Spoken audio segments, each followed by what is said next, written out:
Cinema சம்பந்தப்பட்ட அனைத்து நிகழ்ச்சிகளையும் தெரிந்து கொள்ள நம்ம சினி மெசேஞ்சர் சேனலை சப்ஸ்கிரைப் பண்ணுங்க. மேல வந்திருக்கிற நிறைய யங்ஸ்டர்ஸ் மீடியாவுக்கு, பத்திரிகை துறை, இன்டர்நெட், ஆல் கைண்ட்ஸ் ஆஃப் மீடியாவுக்கு ரொம்ப ரொம்ப நன்றி.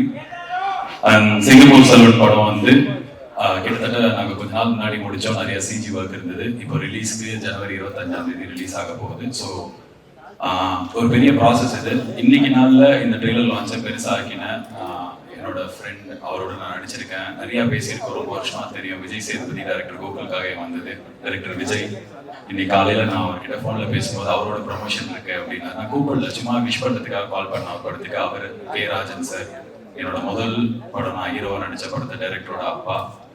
எனக்கு அவர் மேலே அவ்வளோ மரியாதை இருக்குது. சிவா சார், நான் உங்கள் கம்பெனியில் அட்வான்ஸ் வாங்கியிருக்கேன், நடிச்சிருக்கேன். ஸோ வந்திருந்த இந்த படத்துக்கு வெளில இருந்த பெரிய மனிதர்கள் எல்லாருக்கும் நன்றி. அண்ட் படத்தில் வந்து நடிச்சிருக்கிற எல்லாருக்கும் தனித்தனியாக நன்றி சொல்கிற அளவுக்கு டைம் இல்லை. பட் ஆனால் I hate a great experience and memorable time. Thalaivasal Vijay sir எங்கள் அப்பாவாக நடிச்சிருப்பாரு. ஜான் விஜய் சார் ஒரு நிமிஷத்தில் எத்தனை எக்ஸ்பிரஷன்ஸ் ஒரு நடிகரால் கொடுக்க முடியுன்றத பக்கத்தில் இருந்து பார்த்தேன் உங்ககிட்ட. Was very inspiring. Robo Shankar, உங்களுக்கு உடம்பு சரியில்லாத போது நீங்கள் நடித்த படம் இது. ஆனால் அதெல்லாம் வந்து படத்தில் தெரியாமல் அவ்வளோ என்டர்டெயின்மெண்ட்டுக்கு காரணமாக இருந்தவர். அண்ட் இந்த படத்தில் எனக்கு கிடைச்ச ஒரு சகோதரர். அண்ட் தமிழ் சினிமாவில் ஒரு குறிப்பிடத்தக்க யங் ஹீரோவாக உருவாக போகிற Kishore Das, all the best. நீங்கள் இந்த படத்தில் நடிக்க ஒரு ஃப்ரெண்டாக எனக்கு ஒருத்தர் இருக்கு. ரொம்ப தேங்க்ஸ். ஏன்னா நீங்கள் அவரே ஹீரோவாக 3 படம் நடிச்சிட்டு இருக்காரு. ஸோ அதுக்கப்புறம் இந்த படத்தில் என்னோட அம்மாவும் நடித்தவங்க. அதுக்கப்புறம் 2 ஹீரோயின் இருக்காங்க. இன்னைக்கு என்னன்னா கிஷன் தாஸோட ஜோடியும் வந்திருக்காங்க. எங்க ரோபோ சங்கர் ஜோடியும் வந்திருக்காங்க. படத்தில் இருக்கிறவங்க Ahalya and doctor Veena bro, 2 பேருக்கும் நன்றி. ஆனால் எனக்கு 2 பேர் ஜோடியாக நடிச்சிருக்காங்க, 2 பேருமே வரல. என்னோட ஹீரோயினா வந்து இந்த படத்தில் மீனாட்சி சௌத்ரி அப்படின்ற ஒரே ஒரு படம் நடிச்சிருந்தாங்க. அதுக்கு முன்னாடி கொலைன்னு, அப்போ அது ரிலீஸ் ஆகல. ஸோ அந்த படம் அவங்க முதல் நாள் ஷூட்டிங் வரும்போது இவ்வளோ பெரிய ஷூட்டிங் ஸ்பாட், சத்யராஜ் சார் இருக்காரு, அவர் இருக்காரு, இவர் இருக்காரு அப்படின்னு சொல்லிட்டு பயங்கர ஆச்சரியமா இருந்தாங்க. இப்போ என்னன்னா எங்களுக்கு ஆடியோ லான்ச் வரும்போது ப்ரொமோஷனுக்கு அவங்க டைம் இல்லை. ஏன்னா அவங்க வந்து விஜய் சாரோட ஹீரோயினா நடிச்சிட்டு இருக்காங்க.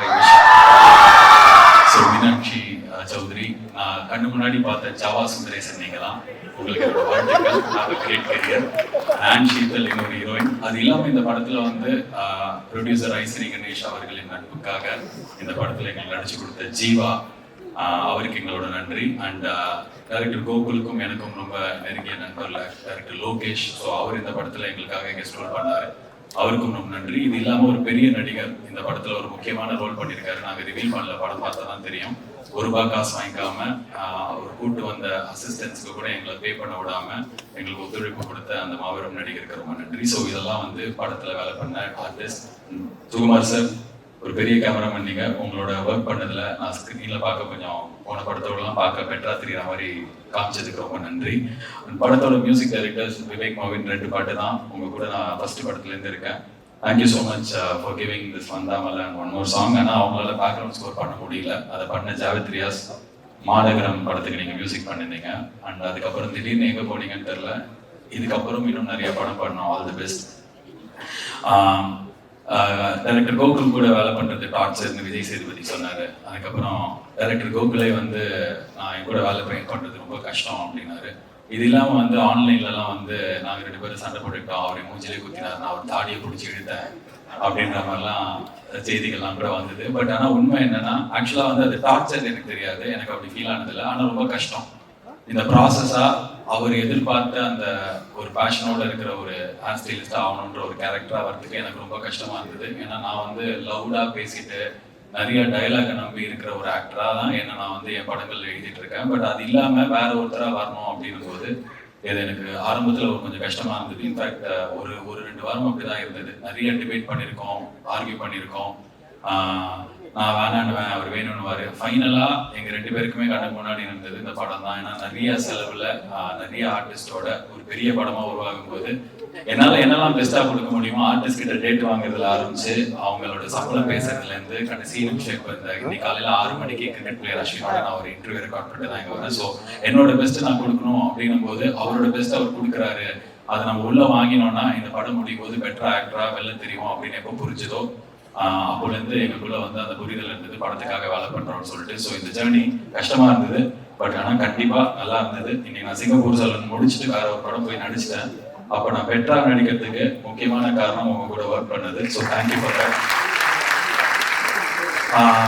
ஃபைனலாக வந்து ஐஸ்வரி கணேஷ் அவர்கள் வந்து நான் முதல் வாட்டி எல்கேஜி சொல்லும்போது என்னை எப்படி நம்பினாரோ, எந்த வார்த்தையும் சொல்லாமல் எப்படி அந்த படத்துக்கு இமீடியட்டாக ஓகே சொன்னாரோ, இன்னி வரைக்கும் அவர் என்னை அப்படி தான் பார்க்குறாரு, அவர் என்னை அப்படி தான் நம்புறாரு. நான் இந்த படத்தை வந்து ரொம்ப பிடிச்சி போய் ரொம்ப நல்லா இருக்கு அப்படின்லாம் சொல்லி அவர்கிட்ட எடுத்துட்டு போய் சொல்லி அவர் இதை பண்றாரு அப்படின்னும் போது ஷூட்டிங்க்கு 2 மாசம் முன்னாடி நான் அவர்கிட்ட சொல்ல இல்லை எனக்கு பண்ண பயமா இருக்கு அப்படின்னு சொன்னேன். காரணம் என்னன்னா இந்த படம் ரொம்ப பெருசா இருந்தது, எக்கச்சக்க ஆர்டிஸ்ட், எக்கச்சக்க செலவு. அந்த சலூன் நாங்கள் படத்துல காட்டுறதுக்கு மட்டுமே ஒரு 1.5 கோடி 2 கோடி ரூபாய்க்கு செட்டு போட வேண்டியிருந்தது.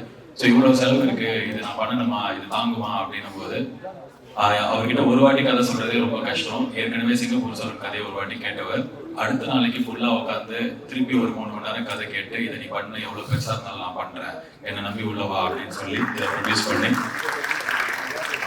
என்னோட ஆரம்பத்திலேருந்து இப்போ வரைக்கும் இந்த படத்து வரைக்கும் என் கூடவே இருக்கிற, இதுக்கப்புறம் இருக்க போற காரணத்துக்காக ரொம்ப நன்றி. அண்ட் இந்த படத்தோட டான்சர்ஸ் 8 பேர் வந்தீங்க, நீங்க இந்த படத்தோட டைரக்டரோட அசிஸ்டன்ட் டைரக்டர் டீம், அவங்களுக்கும் எங்களோட நன்றி. அண்ட் நான் நிறைய பேர் மிஸ் பண்ணல. அண்ட் முக்கியமா இன்னொரு விஷயம், சோஷியல் மீடியாவில் நான் வந்து பார்த்தேன்னு சொல்லிட்டு என் டீம்ல இருந்து சொன்னாங்க,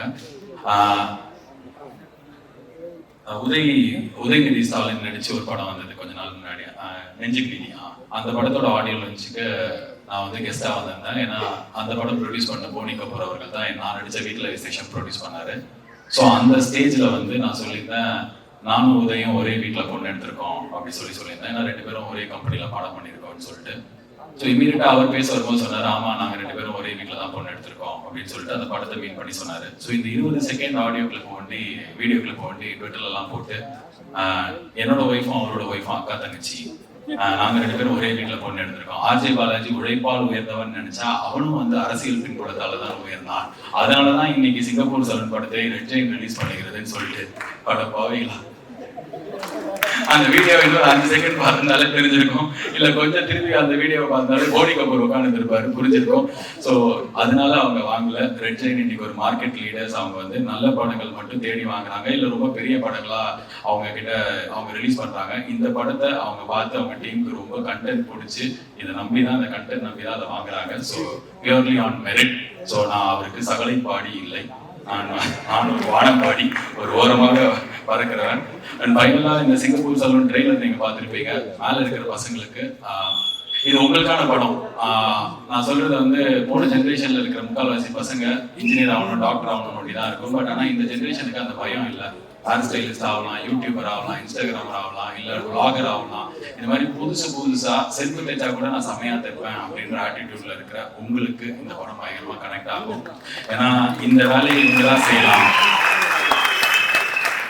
இந்த வேலை இவங்களோட தொழில், இந்த வேலை இந்த ஜாதிக்காரங்க அப்படின்ற விஷயத்தெல்லாம் உடைச்சு இந்த உலகம் வந்து ரொம்ப தூரம் முன்னாடி போயிடுச்சு. எங்கேயோ நம்ம ஊர்ல நம்மளுக்கு கண்ணுக்கு தெரியாத இல்ல தெரிஞ்ச இடத்துலயே இன்னும் அதே நிலைமை இருக்கும்போது, இல்ல அப்படி கிடையாது, எந்த வேலை வேணாலும் யார் வேணாலும் செமையா பிடிச்சு பண்ணா மேல போலாம் அப்படின்றத ரொம்ப இன்ஸ்பைரிங்கா எனக்கே வந்து நடிக்கும் போது இது நிறைய பேருக்கு கனெக்ட் ஆனா செமையா இருக்கும்னு ஆசையா பண்ண படம் தான் இது.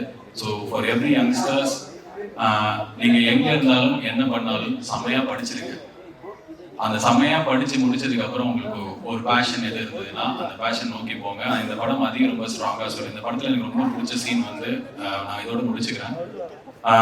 டைரக்டருக்கும் நானும் பேசும்போது எனக்கு ஒரு விஷயத்துல ஒண்டி உடன்பாடு இல்லை. அவர் சொன்னார், சின்ன வயசுல இருந்தே வந்து சலூன்ல ஹேர் ஸ்டைலிஸ்ட் ஆகணும்னு ஆசைப்படுற ஒருத்தன், காலேஜ் அவங்க அப்பாக்காக போறான், நான் ஒழுங்காவே படிக்கல, அவனை புரிஞ்சுக்கிட்டு அப்பா வந்து இதை அவனை ஹேர் ஸ்டைலிஸ்ட் ஆக்கிட்டாரு அப்படின்ற மாதிரி ஒரு விஷயம் இருந்தது. எனக்கு வந்து என்னன்னா, இல்லை சார் அவன் நல்லா படிக்கட்டும் அப்படின்னா, ஏன் அப்படின்றீங்க, ஏன் அப்படின்னு கேட்டாரு. எதுவுமே வரல அதனால அவன் முடிவெட்டு போயிட்டான்னு இல்லாம அவனுக்கு எல்லாமே வரும், செமையா படிச்சான், இருந்தாலும் அவன் பிடிச்சதை செலக்ட் பண்ணான் அப்படின்றதுல இன்னும் கொஞ்சம் இன்ஸ்பிரேஷன் இருக்குன்னு தோணுச்சுன்னு அதுதான் உங்ககிட்ட சொல்றேன். நீங்க என்ன பண்றதா இருந்தாலும் பயங்கரமா படிச்சிருங்க. It's very very important. Vels யூனிவர்சிட்டியிலேயே இருந்து கொஞ்சம் பேர் வந்திருக்கீங்க அப்படின்னு நினைக்கிறேன். ஸோ எந்த காலேஜ்ல படிச்சாலும், வேல்ஸ் யூனிவர்சிட்டி தான் எல்லாருமே வந்திருக்கீங்கன்னு நினைக்கிறேன். நீங்க என்ன படிச்சாலும், எங்க இருந்தாலும், என்ன பண்ணணும்னு ஆசைப்பட்டாலும் தயவு செஞ்சு படிச்சுட்டு, அந்த படிப்பு தான் உன்னோட ஃபவுண்டேஷன். நான் வந்து எங்க வீட்டுல கிராஜுவேட் ஆன முதல் ஆள், போஸ்ட் கிராஜுவேட் 2 டிகிரி படிச்ச ஃபர்ஸ்ட் ஆள். நான் ஒருத்தன் படிச்சதுனால என்னை சுத்தி இருக்கிற 50 பேரோட வாழ்க்கை என்னால் மாற்ற முடிச்சது. எனக்கு சுத்தி இருக்கிற இப்போ 100 பேர் 1000 பேரா மாறுது. ஸோ படிப்பு ரொம்ப ரொம்ப இம்பார்ட்டன்ட். அதை படிச்சுட்டு உனக்கு பிடிச்ச பேஷனை பண்றதுக்கான ஒரு லைஃப்பை தேடிக்கும். இந்த படம் அதுதான் சொல்லும். எல்லாருக்கும் கனெக்ட் ஆகும், யங்ஸ்டர்ஸ்க்கு பிடிக்கும் அப்படின்ற நம்பிக்கையில் ஜனவரி 25 ரிலீஸ் ஆக போகுது தியேட்டர்ஸ்ல. ஸோ ஒரு 4 நாள் வீக்கெண்ட் கிடைச்சிருக்கு. ஸோ மீடியா, எனக்கு ஆர்ஜேவா இருக்கும்போது நான் அந்த இடத்துல உட்காந்து இதே மாதிரி ஆடியோ லான்ச் கவர் பண்ணியிருக்கேன், போஸ்ட் பண்ணியிருக்கேன். அப்போலேருந்து சப்போர்ட் பண்ணியிருக்கீங்க. அப்போலேருந்து நான் பார்க்குறேன், நிறைய பேர் இங்கே பார்க்குறேன். Thank you for coming, take this film to the world. நன்றி, ரொம்ப நேரம் எடுத்துக்கிட்டதுக்கு மன்னிக்கவும். All the best. இனிய பூசம், எங்களுக்கு தைப்பூசம் அன்னைக்கு தான் ரிலீஸ். இனிய தைப்பூசம், குடியரசு தின நல்வாழ்த்துக்கள். 4 நாள் லீவு, ஆண்டி அங்கிள், தம்பி தங்கச்சி, பச்சை சட்டை போய் படத்தை பாரு. நன்றி.